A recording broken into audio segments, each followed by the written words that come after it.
বন্ধুরা, তোমরা সবাই কেমন আছো? আশা করি তোমরা সবাই ভালো আছো। আমিও ভালো আছি।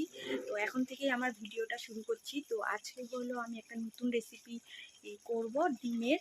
তো সেটাই তোমাদের সঙ্গে শেয়ার করব।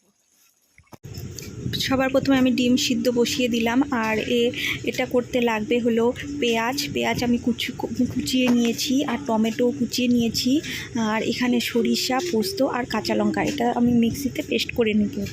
আর সর্ষাটার ভাগ কম থাকবে, পোস্তর ভাগটা বেশি থাকবে। আমার কাছে সাদা সর্ষা নেই বলে আমি কালো সর্ষা ব্যবহার করেছি। তোমাদের কাছে সাদা সর্ষা থাকলে তাহলে সাদা সর্ষাটাই ব্যবহার করবে, তাহলে আরও বেশি ভালো হয়।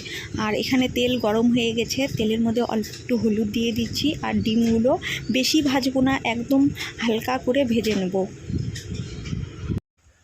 তো এবার এই তেলের মধ্যেই আমি সাদা জিরা ফোড়ন দিলাম। সাদা জিরাটা একটু ভাজা হবে, তারপরে আমি এর মধ্যে পেঁয়াজগুলো দিয়ে দেব।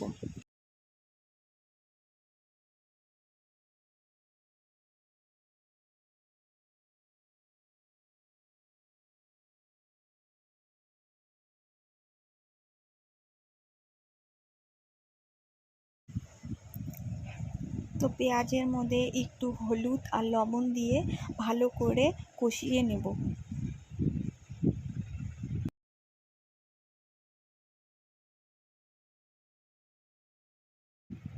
বেশি আছে দেবো না, হালকা আছে ভালো করে পেঁয়াজগুলোকে কষিয়ে নেব। আরেক পাশে দেখো আমি ভাতের হাঁড়িও বসিয়ে দিয়েছি।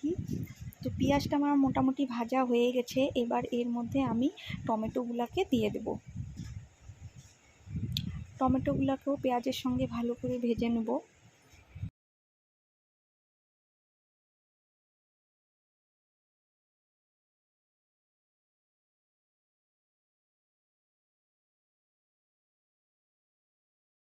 পেঁয়াজটা ভালোভাবে কষানো হয়ে গেছে। এবার আমি যে পোস্ত, সরিষা আর কাঁচা লঙ্কার পেস্টটা করেছি সেটা আমি দিয়ে দিলাম এর মধ্যে। এবার এটাকেও ভালো করে কষিয়ে নেব।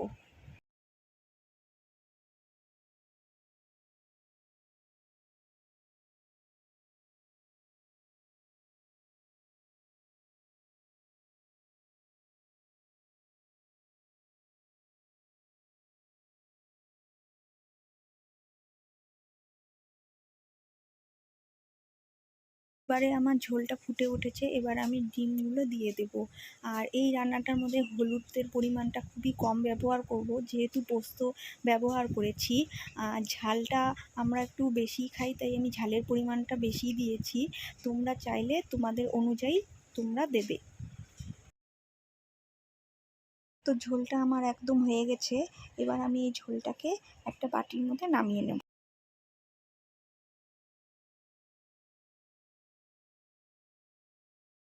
ডিমের এই রেসিপিটা তোমরা একদিন ট্রাই করো, খেতে কিন্তু খুবই দারুণ লাগে। বড় ছোট সবারই খুব ভালো লাগবে। আর আমার ভিডিও যদি তোমাদের ভালো লাগে, লাইক কমেন্ট শেয়ার করবে। আজকের মতো টাটা।